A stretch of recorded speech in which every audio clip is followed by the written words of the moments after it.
नमस्कार मित्रांनो, स्वागत आहे तुमचं NG अकॅडमीच्या आपल्या यूट्यूब चॅनलमध्ये। मित्रांनो, आपण समाज कल्याण भरतीसाठी अतिशय इम्पॉर्टंट, अतिशय महत्त्वपूर्ण अशी प्रश्नपत्रिका पाहत आहोत। आजची आपली प्रश्नपत्रिका क्रमांक 13 आहे। याच्यामध्ये आपण काय केलेलं आहे तर TCS ने विचारलेल्या GKच्या प्रश्नांचा या ठिकाणी काय केलेला आहे, समावेश केलेला आहे। ठीक आहे, मग या ठिकाणी तुमचा जास्त वेळ घेत नाही, बघूया पहिला प्रश्न काय आहे। महाराष्ट्रात पंचायत राज व्यवस्था कधीपासून अंमलात आली आहे असं विचारलंय। महाराष्ट्रामध्ये पंचायत राज व्यवस्था कधीपासून अंमलात आली असं आपल्याला या ठिकाणी विचारलंय। मग पंचायत राज व्यवस्था महाराष्ट्रात कधी अंमलात आली तर ती 1 मे 1962 पासून अंमलात आली। ठीक आहे, महत्त्वाची तारीख आहे, लक्षात ठेवा। भरपूर वेळेस या ठिकाणी प्रश्न परीक्षेमध्ये विचारलेला आहे। त्याच्यानंतर एक सरळ प्रश्न विचारला जातो की महाराष्ट्र राज्याची निर्मिती कधी झाली, तर महाराष्ट्राची निर्मिती कधी झाली होती 1 मे 1960 ला। म्हणजे त्याच्यानंतर बरोबर 2 वर्षानंतर काय झालं होतं, महाराष्ट्रामध्ये पंचायत राज व्यवस्था अंमलात आली होती। ठीक आहे, त्याच्यानंतर प्रश्न विचारला जातो की महाराष्ट्रामधली जी पंचायत राज व्यवस्था आहे ही कोणत्या समितीच्या शिफारशीनुसार आहे। मग ही कोणत्या समितीच्या शिफारशीनुसार आहे तर वसंतराव नाईक समितीच्या शिफारशीनुसार आहे। मग या ठिकाणी विचारलं जातं की वसंतराव नाईक समितीची स्थापना कधी झाली, तर ही स्थापना कधी झाली होती, जून 1960 ला झाली होती। आणि वसंतराव नाईक समितीने आपला अहवाल कधी दिला हा पण प्रश्न विचारला जातो, तर मार्च 1961 ला त्यांनी काय केलं होतं, आपला अहवाल दिला होता। आणि या अहवालामध्ये महाराष्ट्रासाठी त्यांनी 3 स्तरीय, खूप इम्पॉर्टंट आहे, 3 स्तरीय पंचायत राज व्यवस्थेची शिफारस केली होती। लक्षात ठेवायचं, कोणत्या समितीने, वसंतराव नाईक समितीने। समितीची स्थापना कधी झाली, जून 1960 ला। समितीने अहवाल कधी दिला, मार्च 1961 ला। आणि अहवालामध्ये त्यांनी काय शिफारस केली तर महाराष्ट्रामध्ये 3 स्तरीय पंचायत राजची स्थापना करण्यात यावी। मग हे 3 स्तर कोणकोणते आहेत बघा, ग्रामपंचायत, पंचायत समिती आणि जिल्हा परिषद। लक्षात ठेवा, महत्त्वाचं आहे। या 3 स्तरावरती सुद्धा तुम्हाला प्रश्न विचारला जातो। सगळ्यात वरचा स्तर कोणता, जिल्हा परिषद आहे। सगळ्यात खालचा स्तर कोणता आहे, पंचायत राज व्यवस्थेचा, ग्रामपंचायत आहे। आणि जिल्हा परिषद आणि ग्रामपंचायत या दोघांमधला दुवा कोण आहे तर तो दुवा पंचायत समिती आहे। हे लक्षात ठेवा, प्रश्न परीक्षेमध्ये विचारलेले आहेत। ठीक आहे, पुढचा प्रश्न बघूया।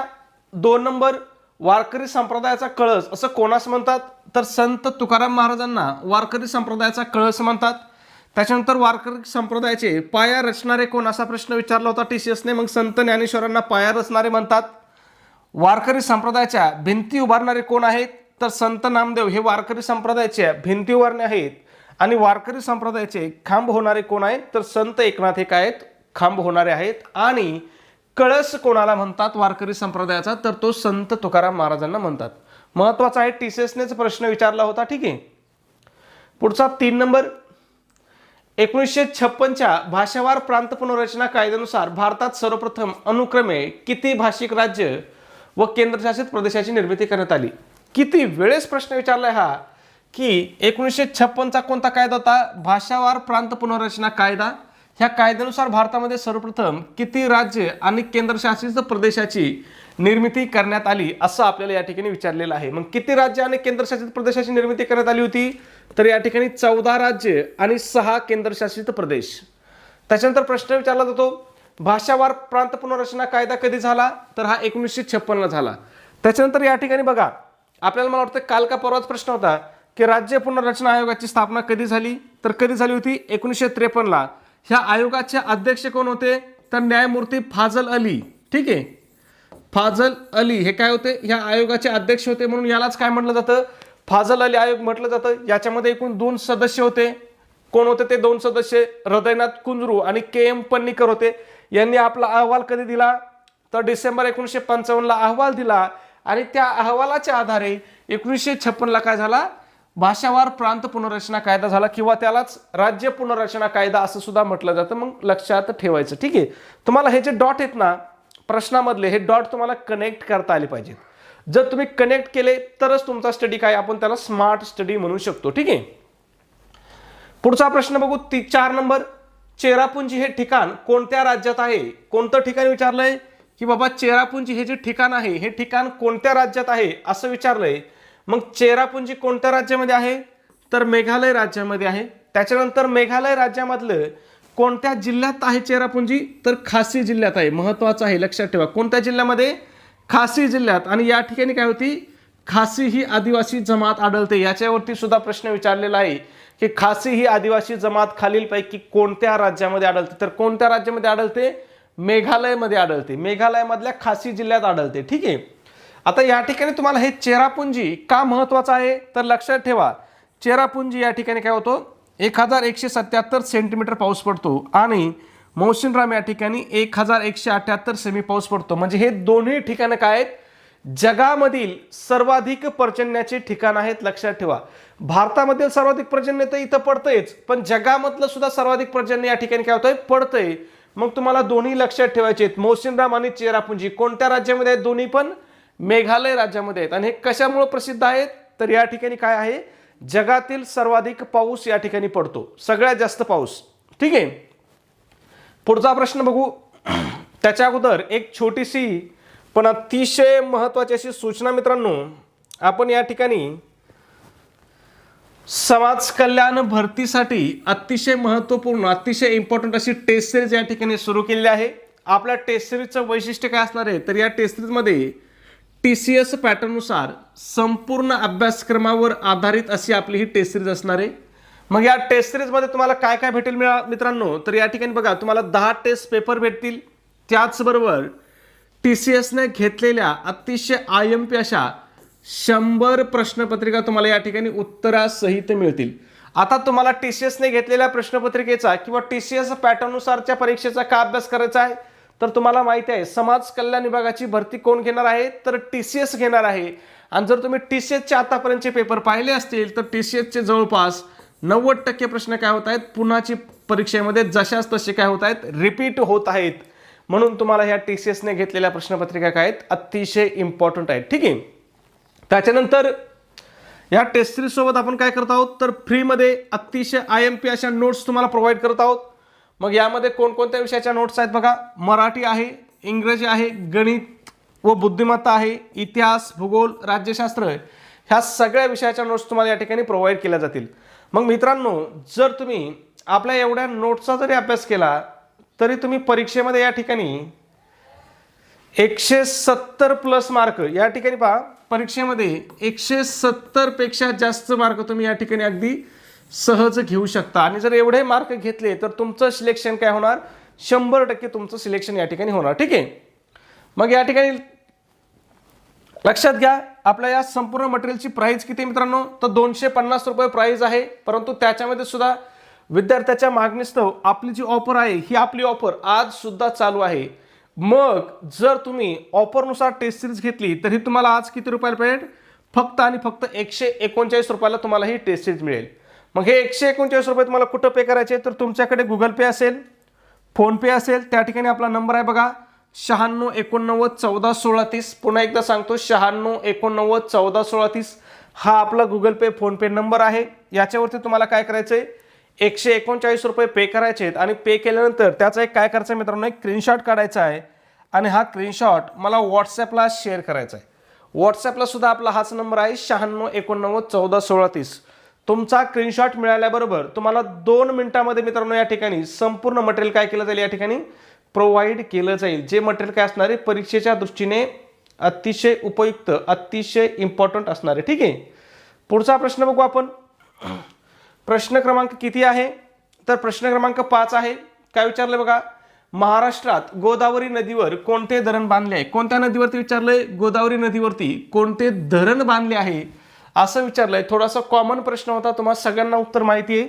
मग महाराष्ट्रामध्ये गोदावरी नदीवरती कोणतं धरण आहे? जायकवाडी धरण आहे. परत या ठिकाणी पुढचा प्रश्न लक्षात ठेवा, कसा विचारू शकतात की जायकवाडी धरणाच्या जलाशयाला काय म्हणतात? तर जायकवाडी धरणाच्या जलाशयाला काय म्हणतात? नाथसागर म्हणतात. हे धरण कुठं आहे? पैठणमध्ये आहे. हे पैठण कोणत्या जिल्ह्यामध्ये आहे? तर छत्रपती संभाजीनगर जिल्ह्यामध्ये आहे. आणि या पैठणमध्ये कोणाची समाधी आहे हा पण प्रश्न विचारला जातो. तर या ठिकाणी कोणाची समाधी आहे? संत एकनाथ महाराजांची समाधी आहे. महत्वाचं आहे, लक्षात ठेवा. ठीक आहे. संत एकनाथ महाराजांची समाधी आहे. कुठं आहे ती? पैठणमध्ये आहे. ठीक आहे. हे जे धरण आहे या धरणाची क्षमता किती आहे? तर 102 TMCचं धरण आहे. परंतु या ठिकाणी विद्युत निर्मिती केली जाते. ही किती केली जाते? 12 मेगावॅट विद्युत निर्मिती केली जाते, ठीक आहे. आणि या ठिकाणी जे अभयारण्य आहे त्याला नाव काय आहे, तर जायकवाडी पक्षी अभयारण्य. मग प्रश्न विचारला जातो तुम्हाला, जायकवाडी पक्षी अभयारण्य खालीलपैकी कोणत्या ठिकाणी आहे, किंवा जायकवाडी पक्षी अभयारण्य कोणत्या जिल्ह्यामध्ये आहे हे पण विचारलं जातं. मग कोणत्या ठिकाणी आहे, पैठण या ठिकाणी आहे. कोणत्या जिल्ह्यामध्ये आहे, तर ते छत्रपती संभाजीनगर या जिल्ह्यामध्ये आहे, ठीक आहे. त्याच्यानंतर या ठिकाणी एक उद्यान पण आहे, अतिशय सुंदर असं उद्यान आहे. त्या उद्यानाचं नाव काय, संत ज्ञानेश्वर उद्यान हे त्या उद्यानाचं नाव आहे, ठीक आहे. पुढचा प्रश्न 6 नंबर, भारतीय अर्थव्यवस्थेचे स्वरूप व्यक्त करण्यासाठी खालीलपैकी कोणते विशेषण समर्पक ठरेल. मग भारतीय अर्थव्यवस्थेला कोणतं विशेषण समर्पक ठरेल असं विचारलंय. मग तुम्हाला माहिती आहे भारतीय अर्थव्यवस्थेला आपण काय म्हणतो, विकसनशील अर्थव्यवस्था म्हणतो. महत्वाचं आहे, लक्षात ठेवा. मग विकसित देश कोणते आहेत हे लक्षात ठेवा. विकसित देश कोणते आहेत पहा, इंग्लंड आहे, अमेरिका आहे, जपान आहे, जर्मनी आहे, हे काय आहेत, विकसित आहेत. विकसनशील देश कोणते आहेत, भारत आहे, चीन आहे, पाकिस्तान आहे, हे काय आहेत, विकसनशील आहेत. आणि अविकसित देश बघा, अफगाणिस्तान, नेपाळ, भूटान यांना आपण काय म्हणतो, अविकसित देश म्हणतो. मग लक्षात ठेवायचं तुम्हाला, एक तर विकसित लक्षात ठेवा, विकसनशील लक्षात ठेवा, आणि अविकसित पण तुम्हाला लक्षात ठेवायचे आहेत, ठीक आहे. 7 नंबर काय आहे, कळसुबाई शिखर डॅश डॅश पर्वतावर आहे असं विचारलंय. कॉमन प्रश्न होता. कळसुबाई शिखर कोणत्या पर्वतामध्ये आहे, तर ते सह्याद्री पर्वतामध्ये आहे. या कळसुबाई शिखराची उंची किती आहे ते पण विचारलं जातं, तर 1646 मीटर ही काय आहे, कळसुबाई शिखराची उंची आहे. कळसुबाई शिखर काय आहे, महाराष्ट्रामधील सर्वात उंच शिखर आहे. कोणत्या जिल्ह्यामध्ये आहे, तर ते अहिल्यानगर. पूर्वीचं नाव काय, अहमदनगर, आता काय म्हणतात त्याला, अहिल्यानगर. मग या जिल्ह्यामध्ये आहे. प्रश्न विचारला जातो परीक्षेमध्ये, ठीक आहे. पुढचा 8 नंबर, कुंभार्ली घाट. काय विचारलंय, कुंभार्ली घाट कोणत्या 2 शहरांना जोडतो. कोणता घाट, कुंभार्ली घाट. मग कोणत्या 2 शहरांना जोडतो, तर हा घाट कराड आणि चिपळूण या 2 शहरांना जोडतो. आता या ठिकाणी बाकीचे ऑप्शन बघा, कोल्हापूर रत्नागिरी दरम्यान कोणता घाट आहे, तर आंबा घाट आहे. प्रश्न विचारला जातो, कोल्हापूर रत्नागिरीला जोडणारा घाटाचं नाव सांगा, तर कोणता घाट आहे, आंबा घाट आहे. त्याच्यानंतर कोल्हापूर सिंधुदुर्ग यांना जोडणारा कोणता घाट आहे, तर या घाटाचं नाव आहे फोंडा घाट. कोणता घाट, फोंडा घाट, ठीक आहे. त्याच्यानंतर कराड पुणे यांना जोडणाऱ्या घाटाचं नाव काय आहे, तर खंबाटकी. कराड पुणे म्हणा किंवा सातारा पुणे पण विचारलं जातं, लक्षात ठेवा. सातारा आणि पुण्या दरम्यान कोणता घाट आहे असं विचारलं जातं. मग कोणता घाट आहे, तर खंबाटकी घाट आहे, ठीक आहे. परीक्षेच्या दृष्टीने हे सगळे घाट तुम्हाला महत्त्वाचे आहेत. त्याच्यानंतर 9 नंबर प्रश्न, महाराष्ट्राची किनारपट्टी डॅश डॅश म्हणून ओळखली जाते. हा सुद्धा थोडासा कॉमन प्रश्न होता. मग महाराष्ट्राच्या किनारपट्टीला काय म्हणतात, कोकण किनारपट्टी म्हणतात. मग प्रश्न विचारला जातो, कारवार किनारा कोणत्या राज्यामध्ये आहे, तर कारवार किनारा हा कर्नाटकमध्ये आहे. त्याच्यानंतर मलबार किनारा कोणत्या राज्यामध्ये आहे, किंवा कोणत्या किनारपट्टीला, कोणत्या राज्याच्या किनारपट्टीला मलबार किनारपट्टी म्हटलं जातं, प्रश्न विचारू शकतात. मग कोणत्या राज्याच्या किनारपट्टीला, तर केरळ राज्याच्या किनारपट्टीला मलबार किनारा असं म्हटलं जातं, ठीक आहे. आणि इथं चौथा ऑप्शन दिला अक्कल किनारा, तर अक्कल किनारा हा सध्या महाराष्ट्रामध्ये किंवा भारतामध्ये कुठेही अस्तित्वात नाही, ठीक आहे. 10 नंबर, डॅश डॅश या इटालियन शास्त्रज्ञाने दुर्बिणीचा शोध लावला. काय विचारलं आपल्याला, दुर्बिणीचा शोध कोणी लावला असं विचारलंय. मग दुर्बिणीचा शोध कोणी लावला होता, गॅलिलिओने लावला होता. आणि गॅलिलिओ हा कोणता शास्त्रज्ञ होता, तर हा इटालियन शास्त्रज्ञ होता. महत्वाचा आहे, लक्षात ठेवा, ठीक आहे. त्याच्यानंतर बघा, जॉन केपलरवरती आपल्याला प्रश्न विचारला जातो. मग जॉन केपलर कोण होता, तर हा खगोलशास्त्रज्ञ होता. आणि त्याने काय केलेलं आहे, तर केपलरचे ग्रहांचे नियम आहेत. मग प्रश्न विचारला जातो की खालीलपैकी कोणी ग्रहांचे नियम मानले, तर कोणी मानले होते, केपलरनी मानले होते, ठीक आहे. त्याच्यानंतर कोपर्निकसने काय केलं बघा, भूकेंद्रित सिद्धांतांच्या विरोधात सूर्यकेंद्रित सिद्धांत मांडला. म्हणजे पहिलं काय म्हणायचे की पृथ्वी एका जागेवर स्थिर आहे आणि बाकीचे ग्रह तारे काय होत आहेत, पृथ्वीभोवती फिरत आहेत असं म्हणायचे. परंतु कोपर्निकसने काय केलं, हा सिद्धांत खोडून काढला, भूकेंद्रित सिद्धांत, आणि त्यांनी कोणता सिद्धांत मांडला, सूर्यकेंद्रित सिद्धांत मांडला. म्हणजे त्यातने काय म्हटलं की सूर्य स्थिर आहे आणि बाकीचे ग्रह किंवा उपग्रह हे सगळे काय होत आहेत, सूर्याच्या भोवती फिरत आहेत, असा सिद्धांत कोणी मांडला, तर तो कोपर्निकसने मांडला, ठीक आहे. आणि चौथा ऑप्शन होता आपल्याला न्यूटनचं, तर न्यूटनने काय केलेलं आहे, गुरुत्वाकर्षणाचा सिद्धांत मांडलेला आहे, लक्षात ठेवा, ठीक आहे. पुढचा प्रश्न 11 नंबर, 1953 मध्ये डीएनएची प्रतिकृती कोणत्या संशोधकांनी तयार केली? काय विचारलंय? डीएनएची प्रतिकृती कोणत्या संशोधकांनी तयार केली? मग पहिलं ऑप्शन काय दिलं? वॅटसन, क्रिक. उत्तर काय आहे? अ व ब दोघांनी मिळून काय केली होती? डीएनएची प्रतिकृती तयार केली होती किंवा प्रतिकृती शोधली होती. लक्षात ठेवा. ठीक आहे. कधी शोधली त्यांनी? तर ती 1953 ला. आणि ते कसं आहे डीएनएची बघा, दुहेरी सर्पिल संरचना शोधून काढली. आणि फ्रेडरिक मिशरने काय केलं होतं? डीएनएचा शोध लावला होता. जर प्रश्न विचारला की डीएनएचा शोध कोणी लावला, तर शोध कोणी लावला होता? फ्रेडरिक मिशरने लावला होता. कधी लावला होता? 1869 ला. मग फरक लक्षात ठेवायचा आहे. जर शोध विचारलं तर आपलं उत्तर काय येईल? फ्रेडरिक मिशर येईल. आणि जर प्रतिकृती कोणी तयार केली असं विचारलं तर काय होईल? जेम्स वॅटसन आणि फ्रान्सिस क्रिक. त्याला वॅटसन आणि क्रिक असं पण म्हणतात शॉर्टकटमध्ये. ठीक आहे. पुढचा प्रश्न 12 नंबर, मांजरा ही नदी गोदावरीला कोणत्या बाजूने मिळते? कोणती नदी? मांजरा नदी गोदावरीला कोणत्या बाजूने मिळते? तर डाव्या बाजूने मिळते. ठीक आहे. मग प्रश्न विचारला जातो की मांजरा नदी किती राज्यामधून वाहते? तर मांजरा नदी किती राज्यामधून वाहते? 3 राज्यामधून. मग हे 3 राज्य कोणते आहेत बघा? महाराष्ट्र, कर्नाटक आणि तेलंगणा. त्याच्यानंतर उगम कुठं होतं पहा? तर महाराष्ट्र राज्यातील बीड जिल्ह्याच्या पाटोदा तालुक्यातील बालाघाट डोंगररांगेमध्ये काय होतं? या नदीचा उगम होतो. या नदीची लांबी किती आहे? तर 725 किलोमीटर लांबीची ही नदी आहे. सुरुवातीला बघा पूर्ववाहिनी असून बीड आणि धाराशिव या 2 जिल्ह्याची सरहद निर्माण करते. त्याच्यानंतर बीड आणि लातूर या 2 जिल्ह्यांची सरहद निर्माण करते. प्रश्न विचारलेला आहे की मांजरा नदी खालीलपैकी कोणत्या जिल्ह्यांची सीमा निश्चित करते? मग लक्षात ठेवायचं, सुरुवातीला बीड आणि धाराशिवची करते आणि त्याच्यानंतर बीड आणि लातूरची करते. ठीक आहे. महत्वाचं आहे, लक्षात ठेवा. पुढचा प्रश्न 13 नंबर, प्रवरा नदीवर भंडारदरा येथे डॅश डॅश नावाचा धबधबा आहे. मग भंडारदरा या ठिकाणी कोणता धबधबा आहे? तर रंधा धबधबा आहे किंवा रंधा फॉल आहे. कोणत्या नदीवरती आहे?